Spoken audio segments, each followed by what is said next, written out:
পূর্বরাগের বিরহে কৃষ্ণ পূর্বরাগের বিরহে ভাবে কেমন ভাবিত হয়েছে মহাপ্রভু আমরা দর্শন করলাম মহাপ্রভুর লীলা। এবার চলুন বৃন্দাবনে যাই। আজকে আমাদের যে আলোচ্য বিষয় শ্রীকৃষ্ণের পূর্বরাগ এবং আমার শুভ লক্ষ্মী সুমনের সঙ্গে যে কথোপকথন কৃষ্ণের সেই মুক্তি পর্যন্ত আমার আলোচ্য বিষয়। তা চলুন বৃন্দাবনে যাব। তার আগে একটু বলে দিই, খুব সুন্দর আপনাদের এই হরিনামের পরিবেশ আজকে তৈরি হয়েছে। অনেক ভক্তবৃন্দের সমাগম হয়েছে, যদি একটু নেই উঠে গেল। আসলে আসার আগে আমি ভাবছি তাহলে ভক্তবৃন্দরা আর হাতে আসবেন আজকে, তাও যে ভক্তবৃন্দরা সবাই আপনারা এসেছেন ছুটে এই মেঘ আকাশকে মাথায় নিয়েও তারপরে এখানে বসে বসে কীর্তন শ্রবণ করছেন, সত্যি বড় ভালো লাগছে। আপনাদের এই হরিনাম এইভাবে চলতে থাকুক, যুগ যুগ ধরে চলতে থাকুক, বছর বছর ধরে চলতে থাকুক। ভগবানের কাছে এই প্রার্থনা করি, ভগবানের কাছে প্রার্থনা করি যেন এইভাবে আপনাদের হরিনাম চলতে থাকে। তা এর জন্য তো অর্থের প্রয়োজন, অর্থ ছাড়া তো হয় না, কারণ অর্থ ছাড়া কোনো কিছুই হয় না। আপনারা তো জানেন যে এখন কীর্তনিয়া দিয়ে পারিশ্রমিক কত হয়ে গেছে, আর আমাদেরও কিছু করা থাকে না। এত দূর থেকে আসতে গেলে সমস্ত কিছু ব্যয়ভার হিসাব নিকাশ করে আমাদেরও আর কিছু করার থাকে না। তাই আপনারা আপনাদের কাছে আমাদের দাদারা ভাইরা যাবেন একটু ভিক্ষার ঝুলি নিয়ে, আপনারা যে যেমন পারবেন তাদের দান করবেন। জানবেন আপনাদের এই দান একদম ভগবানের শ্রী চরণে তোলা থাকবে, একদম ভগবানের শ্রী চরণে তোলা থাকবে। হ্যাঁ, এটা কিন্তু কেউ নিতে পারবে না। এই লক্ষ্মী ভান্ডারের টাকা পয়সা যত জমি সেই টাকা পয়সা সঙ্গে নিয়ে যেতে পারবে না, কিন্তু যাবে যেটা এই যে সৎ কার্যে যদি একটু দান করে যাও, এই যে ভান্ডারে গোবিন্দের ভান্ডারে যে জমা হলো এইটা তোমার কেউ নিতে পারবে না, এইটা একমাত্র তোমার, এইটা তোমার কেউ নিতে পারবে না। তাই তোমাদের কাছে একটু যাবে, তোমরা একটু বেশি বেশি করে দান করবে যেন তোমাদের দান ভগবানের শ্রী চরণে তোলা থাকবে।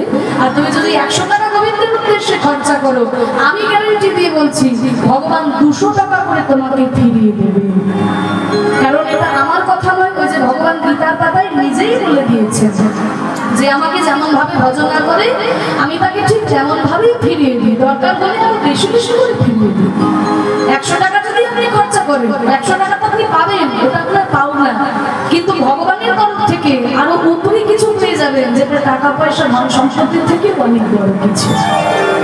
বাজারে এলেই আমাদের 100 টাকা কোন দিকে খরচা হয়ে যায় আমরা বুঝতেই পারি না। একটু গোবিন্দের উদ্দেশ্যে দান করো। তোমার এই কিঞ্চিত জানে এই যে 4 দিন ধরে হরিনাম, তার সঙ্গে ভক্তদের সেবার ব্যবস্থা করা হয়েছে, সেই ভক্তদের সেবায় লাগছে। এবং অনেক ভক্ত হয়তো তারা বাইরে কোনো জায়গায় প্রসাদ গ্রহণ করে না, হ্যাঁ, কিন্তু তারা তো এই যে নাম সংকীর্তন শ্রবণ করছে এটার মধ্যে কেউ সেবা হবে। সেবা মানে শুধু খাওয়া দাওয়া, আমরা শুধু সেবা মানে খাওয়া দাওয়াই বুঝি, কিন্তু শুধুই খাওয়া দাওয়া মানে সেবা নয়। এই যে শ্রবণ করছে হরিনাম এটাও তো একটা সেবা, এর মধ্যে দিয়েও সেবা হচ্ছে। আর এই কীর্তনের এত মঙ্গল যে কীর্তন এলাকায় অবস্থিত যত আছে মানুষ তো বটেই, পশু পাখি কীট পতঙ্গ দানব দানবী কেচর কেচরি যা কিছু আছে না কেন সবার মঙ্গল হয়ে যায় একমাত্র এই হরিনাম সংকীর্তনে। তাই এই হরিনামের যে ব্যবস্থা করেছে খুব কষ্ট করে ভিক্ষা করে এই কীর্তনের ব্যবস্থা করা। তাই আপনাদের কাছে একটু ভিক্ষার ঝুলি নিয়ে যাচ্ছে, আপনারা যে যেমন পারবেন তাদের দান করবেন। নিতাই গৌরানন্দে হরি বল। আমাদের সবকিছুই একদিন পৃথিবীতে দিয়ে চলে যেতে হবে, আমরা তো বুঝতে পারি না। হরি বল, আমাদের সবকিছুই একদিন পৃথিবীতে দিয়ে চলে যেতে হবে, পারিবারিক টাকা পয়সা কোনো কিছুই নিয়ে যেতে পারবো না। তাই বিশ্বকবি বলেছেন না, আমার যে সব দিতে হবে সে তো আমি জানি, আমার যত প্রভু আমার যত বাণী সব দিতে হবে, সব আমার যে সব দিতে হবে সে তো আমি জানি, আমার যত আমার যত বাণী সব দিতে হবে, সব দিতে হবে।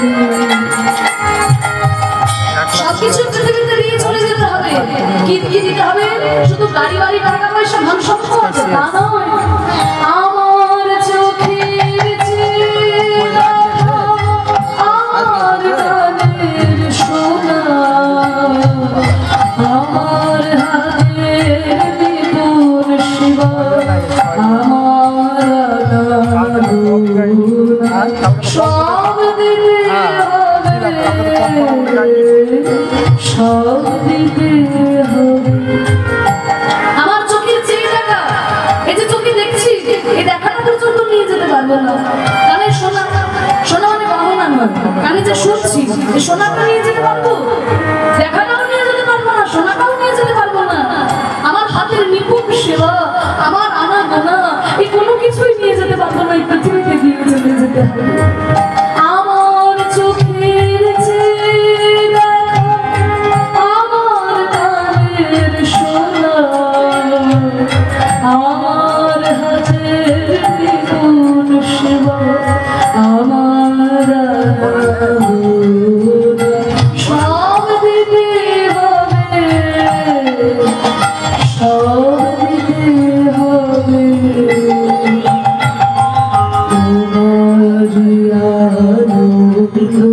আমার দুঃখে সুখে ভরে আমার করে নিও তখন তারা তোমার হবে। এখন সে যে আমার বিনা হতেছে তার বাধা, বাজবে যখন তোমার হবে তোমার সুরে সাধা, সব দিতে হবে, সব দিতে হবে। সবকিছুই দিয়ে যেতে হবে প্রভু, তাই একটু দান করবেন, হরিনামের উদ্দেশ্যে জানবেন, এই দান তোলা থাকবে। তাই দাদারা আপনারা আসুন, মায়েদের বাবাদের কাছে ভিক্ষার ঝুলি নিয়ে তারা আসছে, আপনারা একটু বেশি বেশি করে তাদের দান করুন। তাই হরিবল হরিবল। আমাকে খুব অনুরোধ করেছে যে দিদি ইংরাজি গান একটু গাইতে হবে, ইংরাজি গান গাইতে হবে, কাল থেকে অনুরোধ করে চলেছে ইংরাজি গান গাইতে হবে। একটু গাইবে নাকি মায়েরা? হ্যাঁ, so raising your hands, বুঝতে পারছো? Raising your hands মানে হাত দুটো তুলে, raising your hands and harping your tongue মানে মুখে উচ্চারণ করে, please sing once this sweet Harina.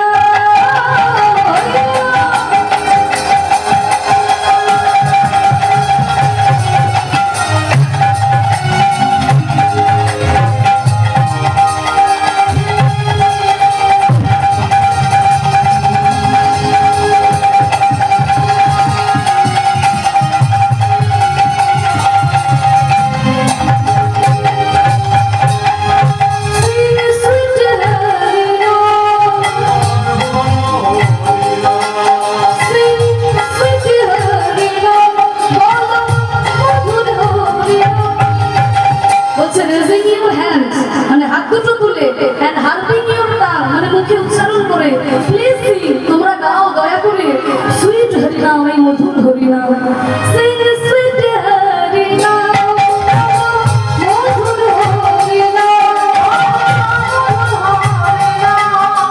সোরে জিনিয়ে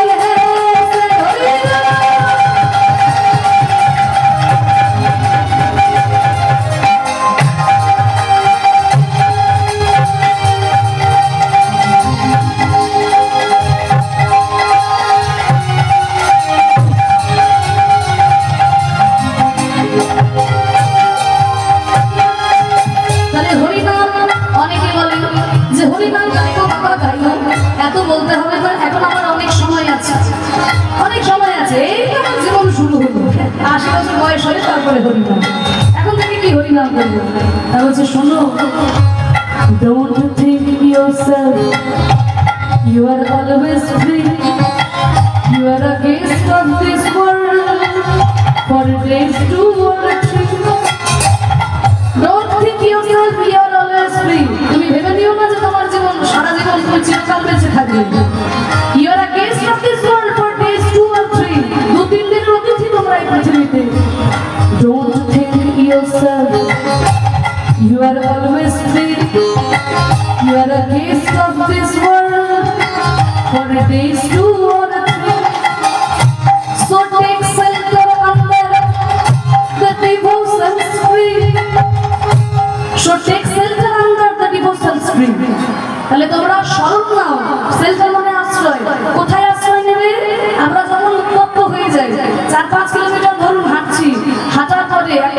গাছের তলা পান, তাহলে সেই বট গাছের তলায় আমরা বসি না, বাঁচলাম। তাহলে এই যে আমরা সংসারে সারা জীবন ছুটে যাচ্ছি, এই ছুটে যেতে যেতে একটা আশ্রয় কি নেই? বলে আছে, take shelter under the devotions tree. এই যে ভক্তিরূপী গাছ, এই ভক্তিরূপী গাছের তলায় একটু বিশ্রাম নাও। So take shelter under the devotions tree. এখানে আশ্রয় নিলে কি হবে? Maya can't bind. এই ভক্তিরূপী গাছের তলায় যদি বসতে পারো, তাহলে তোমার জাগতিক মায়া তোমাকে জড়িয়ে ধরতে পারবে না। Maya can't bind your soul will become. Soul মানে তোমার আত্মা শান্তিতে পরিপূর্ণ হয়ে যাবে যদি তুমি এই হরিনাম রূপী, এই ভক্তিরূপী বৃক্ষের তলায় একটু বসতে পারো। Maya can't bind your soul will become.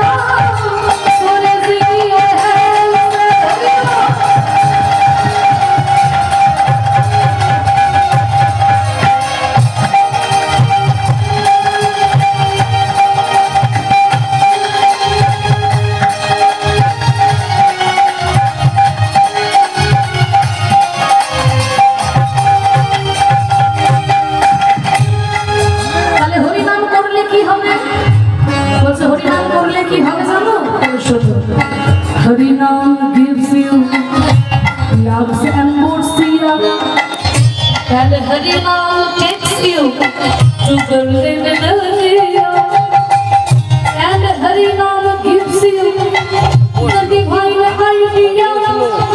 Krishna puts all his power in his Harinam. So Harinam gives you love's ambrosia. The Harinam will give you the ambrosia of love. Ambrosia অমৃত, অ্যাম্বোসিয়া মানে হচ্ছে অমৃত। তাহলে হরিনাম তোমাকে অমৃত দেবে। কিসের অমৃত? প্রেমের অমৃত। যেই অমৃত লক্ষ্মী দিব্যা বিষ্ণুর চরণ সেবা করে পাই নাই, যেই প্রেম চতুর্মুখে ব্রহ্মা বিষ্ণুর নাম করে পাই নাই, সেই প্রেমের অমৃত তুমি হৃদয়ে লাভ করতে পারবে। হরিনাম gives you love's ambrosia, and Harinam takes you to golden area.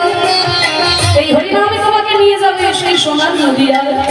And Harinam gives you the divine idea.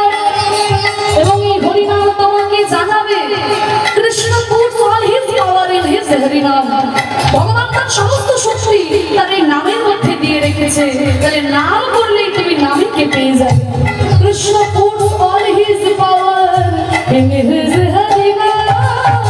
So raising your hand,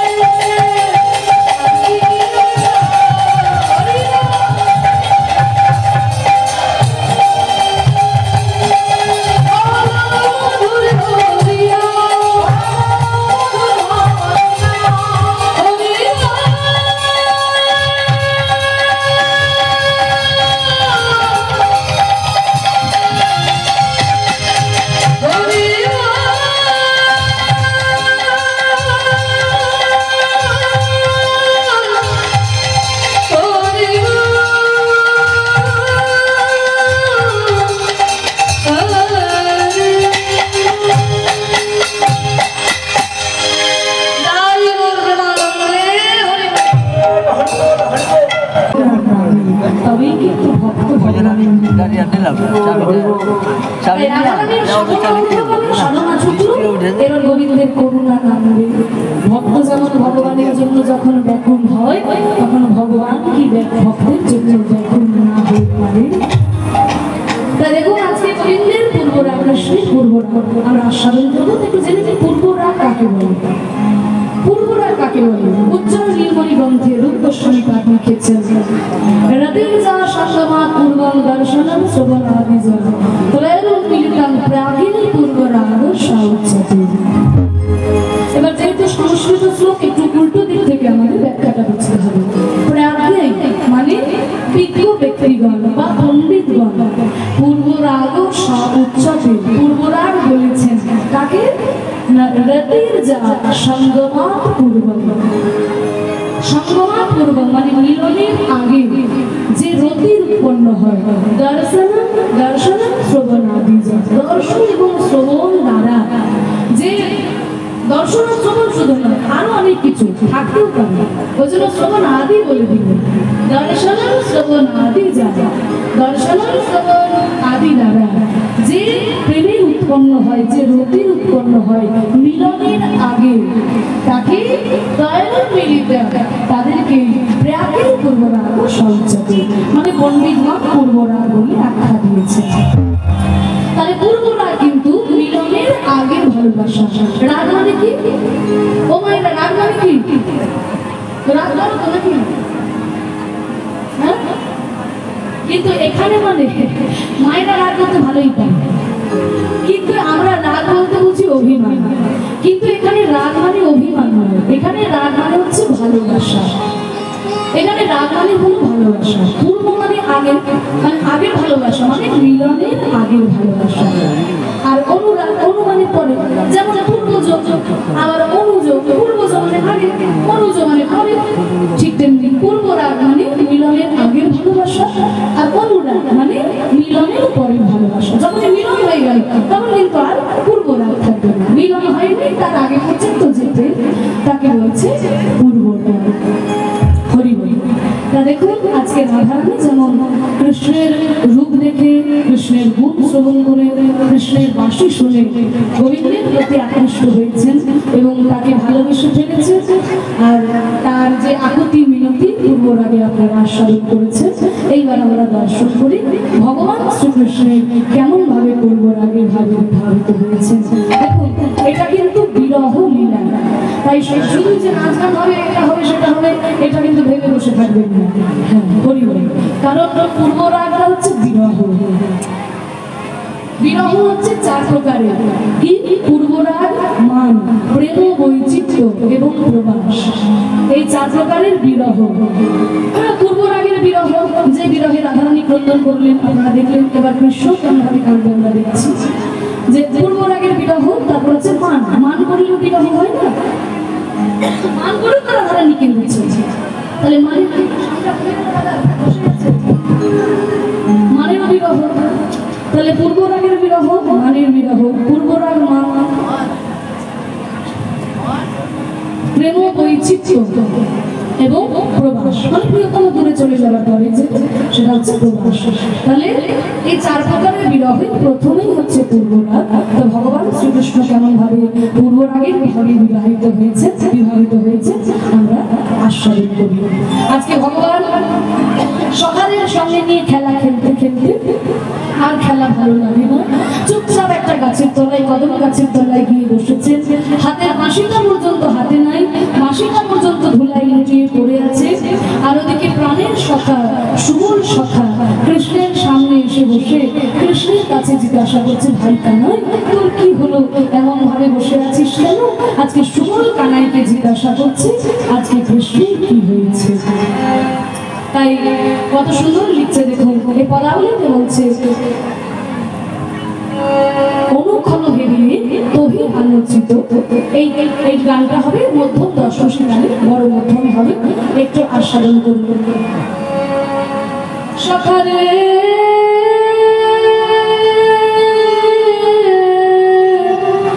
আরে ও, আরে ও,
Oh,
পদাবলীর সাহিত্য রসে পরিপূর্ণ।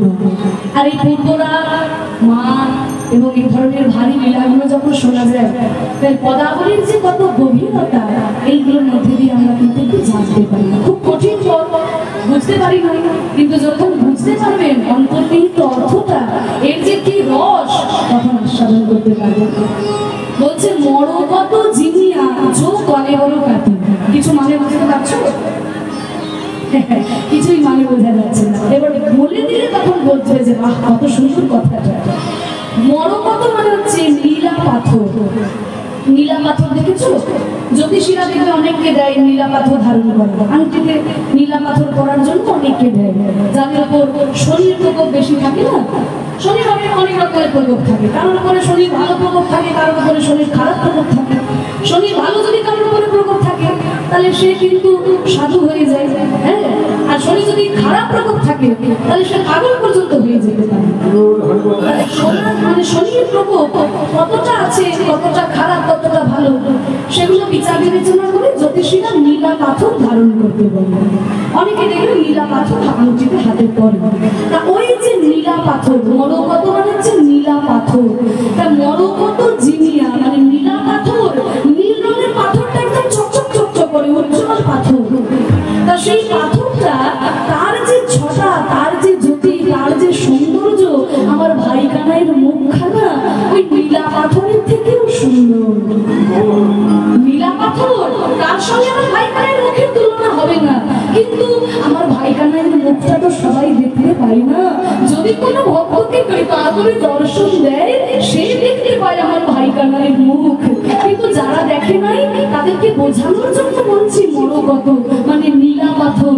কিন্তু নীলা পাথরের থেকেও সুন্দর আমার ভাই কানাইয়ের ওই নীল মুখ। মরকত জিনিয়া চো কলে বড় কাটি, নীলা পাথরের থেকেও সুন্দর তোর যে চাঁদ মুখ, সেই মুখটা কি হয়েছে? সয়ব ঝামর কুবলয় ভাতি,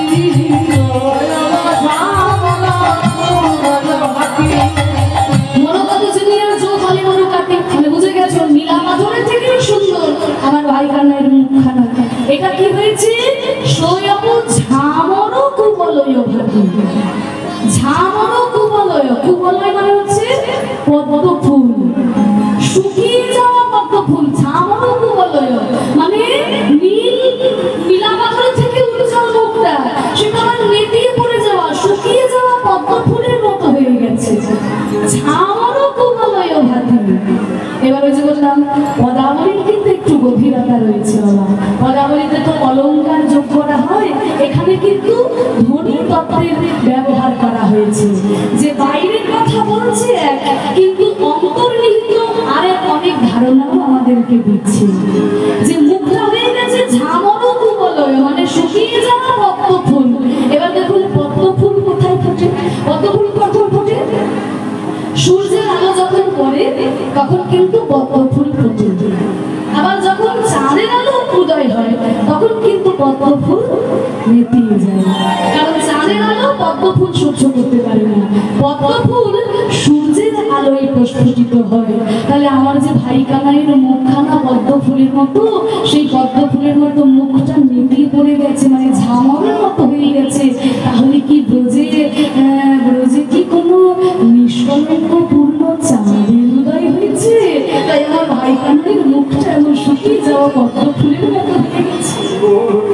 সয়ব ঝামর কুবলয় ভাতি,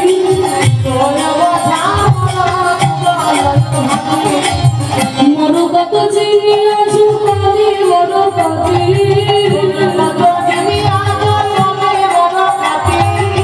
সয়ব ঝামর কুবলয় ভাতি। বল ভাই কি হয়েছে ভাই কানাই? তোর এই মুখটা দেখেছে আমার আর একটু ভালো লাগছে না ভাই, বল না একটু কথা বল। শুনইতে ওই ছলক সহচর বাণী,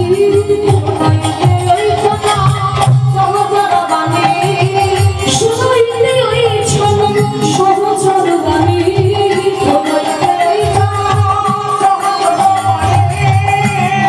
ছড়ি নিঃশ্বাস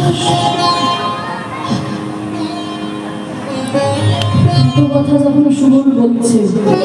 এত কথা যখন সুবল বলছে তখন কৃষ্ণ কি বললো জানেন? মুখে কোনো কথা নেই, দীর্ঘ একটা নিঃশ্বাস।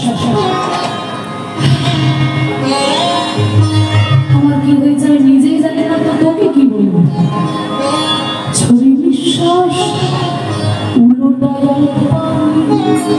ছড়ি নিঃশ্বাস উলোটায়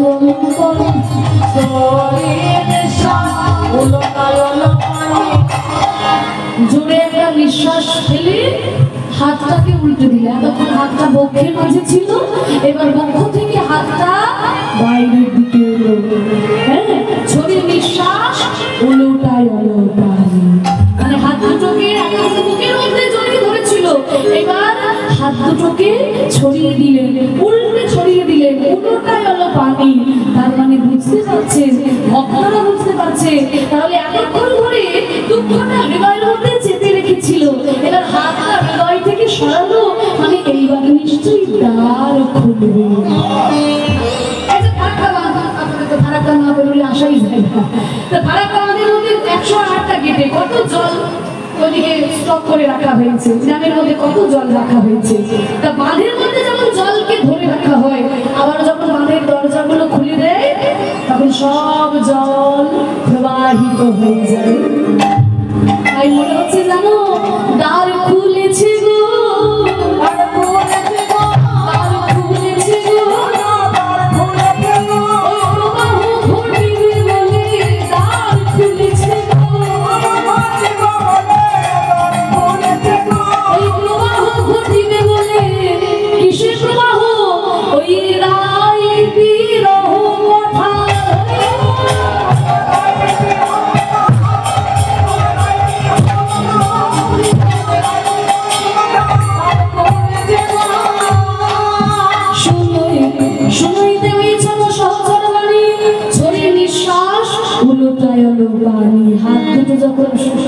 বাইরের দিকে করেছেন। এবার দেখুন আমরা ভক্তরা নানান কথা চিন্তা করছি, পদাকর্তা যা বলা বলিতে বলেছেন এবং গোস্বামীগণ যা বলেছেন আমরা জানতে পারছি, কিন্তু সুন্দর বুঝতে পারছেন না যে কি হলো। এই কানায় তুই যে এইভাবে হাতটা উল্টে বসলি, জোরে নিঃশ্বাস ত্যাগ করলি, এটা দেখে তুমি কিছুই বুঝতে পারলাম না।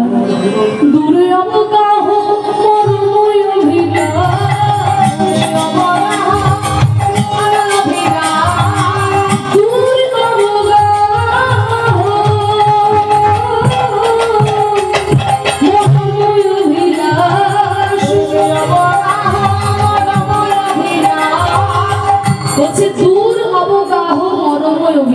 অবগাহন মানে কি? অবগাহন মানে হচ্ছে ডুবে স্নান করা। ডুবে স্নান করাকে বলে অবগাহন। আপনি যদি বালতি করে মাথায় জল ঢালেন, ওটা কিন্তু অবগাহন নয়। আমরা কি করতে একটু বালতি জল দিয়ে মাথায় ঢেলে নিলাম, ওটা কিন্তু অবগাহন নয়। কিন্তু যখন পুকুরে গিয়ে বা গঙ্গায় গিয়ে নদীতে গিয়ে যখন ডুবে স্নান করা হয় তাকে বলছে অবগাহন। তাই বলছে দূর অবগাহ মরণ অভিলাষ। ভাই কানাই রে, তোর এই মনের মধ্যে যে কি প্রবাহ চলছে, কি ঘটনা চলছে, এর মধ্যে ডুবে স্নান করে তার মধ্যে থেকে রত্ন তুলে আনা আমার পক্ষে সম্ভব নয়। কানাই, তুই যদি কৃপা করে না বলিস তাহলে কিন্তু আমি বুঝতে পারবো না যে তোর হৃদয়ে কি ব্যথা। দূর অবগাহ মানে তোর হৃদয়ে ডুবে স্নান করে ওই রত্ন তোলার ক্ষমতা আমার নাই ভাই, তুই কৃপা করে না বললে বুঝতে পারবো না। দূর অবগাহ মরুময় অভিলাষ,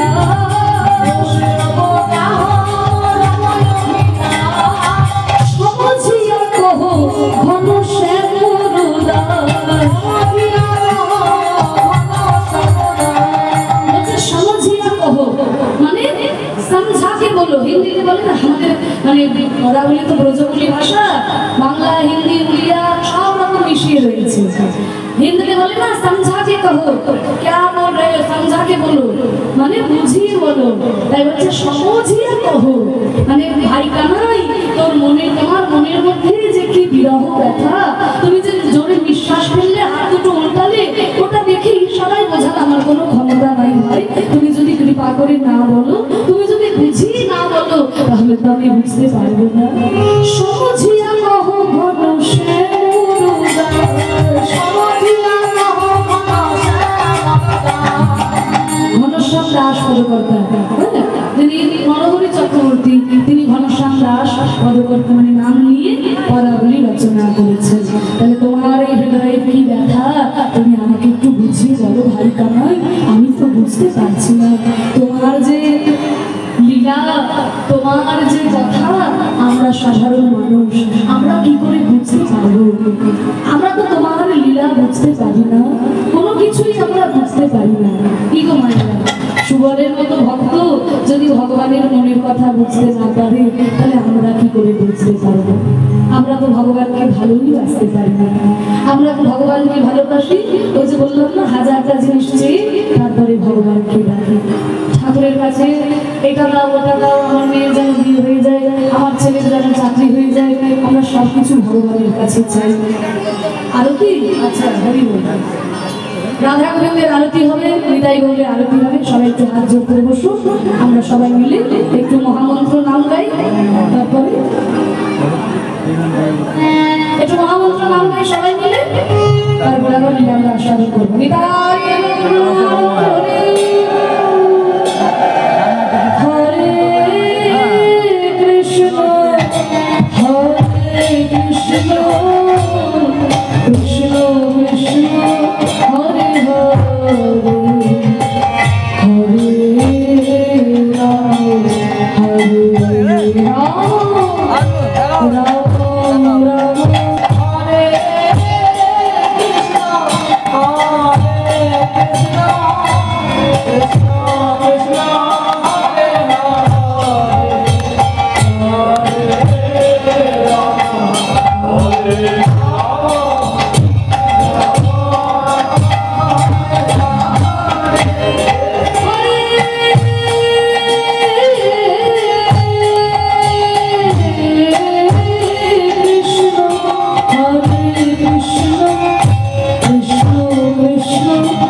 আমরা ভগবানকে শুধু বাহ্যিক কারণে ডাকি, তো মন প্রাণ দিয়ে আমরা ভগবানকে ডাকতে পারি।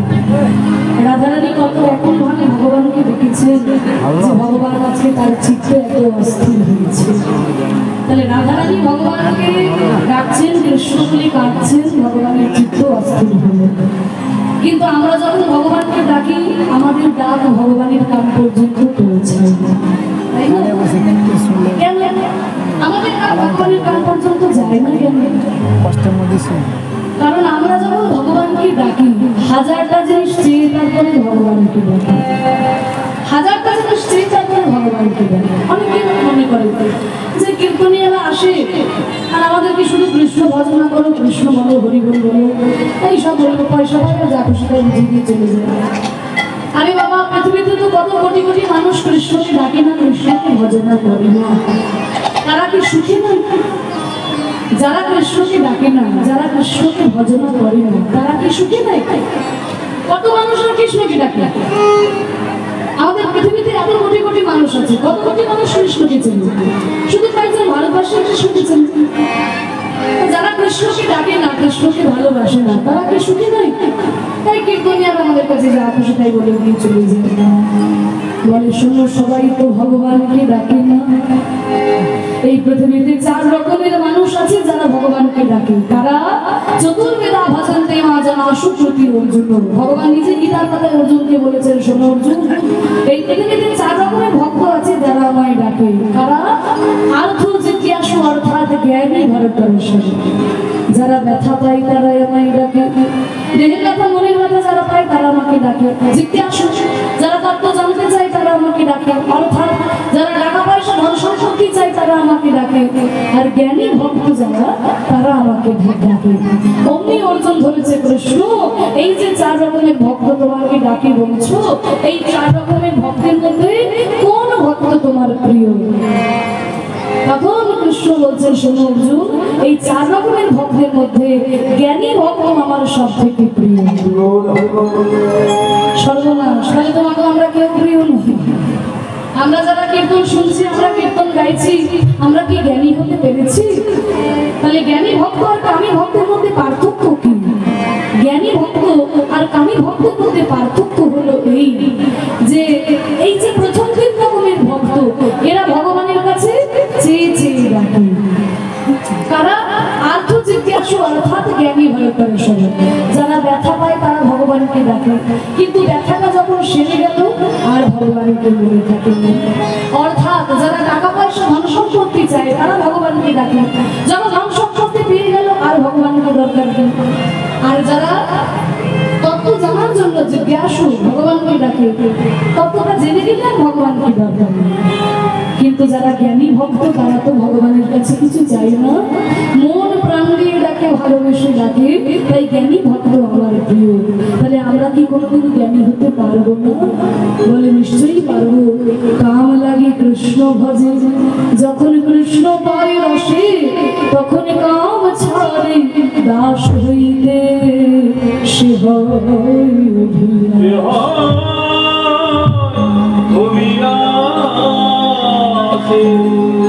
যখন কেউ ভগবানকে ডাকতে বসে ভগবানের কাছে চেয়েছেই ডাকে, কিন্তু যখন বুঝতে পারে আমি কি করলাম, যার কাছে না চাইতে এত পাওয়া যায়, আমি কেন তার কাছে চাইলাম, তখন সে আর কিছু চাই না বলে, হা গোবিন্দ কিছু চাই না বলে তার চরণ তলে ছুটে যায়। তাই দেখুন ছোট ছোট বাচ্চারা যখন মা মা মা বলে কেঁদে ওঠে, মা ভাবছে বাচ্চাটা আমার কাঁদছে কিন্তু আমার তো কোলে নেওয়ার সময় নয়, তো মা কি করে তাড়াতাড়ি একটা কাঠের পুতুল বাচ্চাটার হাতে ধরিয়ে দেয়। এবারে কাঠের পুতুলটা পেয়ে বাচ্চাটা ভুলে যায় যে তার খিদে পেয়েছিল, ওই পুতুলটাকে পেয়ে আনন্দে নাচতে থাকে। কিন্তু কিছুক্ষণ পরে যখন বাচ্চাটার আবার খিদে পায় সে তখন বুঝে যায় যে কাঠের পুতুলে কিন্তু আমার পেটের খিদে দূর করতে পারবে না। তখন পুতুলটাকে ছুঁড়ে ফেলে আবার কাঁদতে বসে। মা যতই পুতুল ধরিয়ে দেয় ততই কাঁদতে থাকে। তখন কিন্তু মা বুঝতে পারে যে আর বাচ্চাকে পুতুল দিয়ে ভোলানো যাবে না, তখন মা কোলে করে তার স্তন ক্ষীর পান করায়।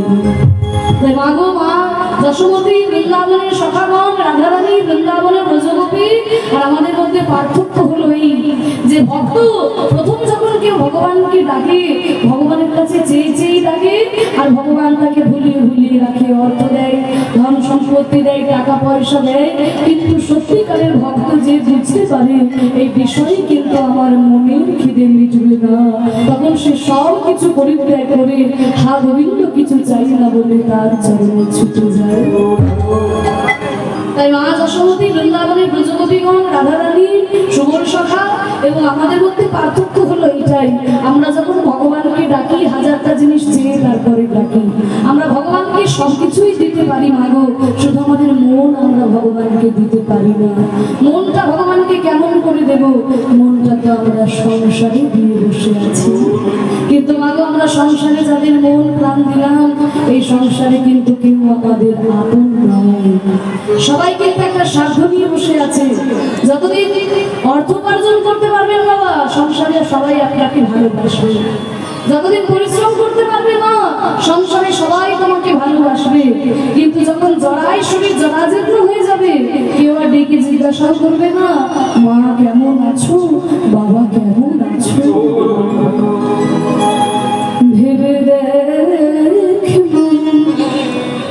কেউ কারো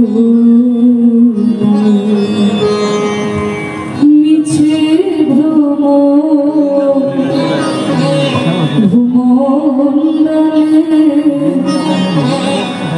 ভেবে দেখ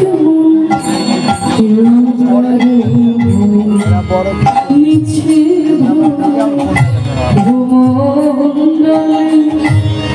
ভুল না দক্ষিণা কালী বদ্ধ হয়ে মায়া ভুল না দক্ষিণা কালী বদ্ধ হয়ে মায়া জালে ভেবে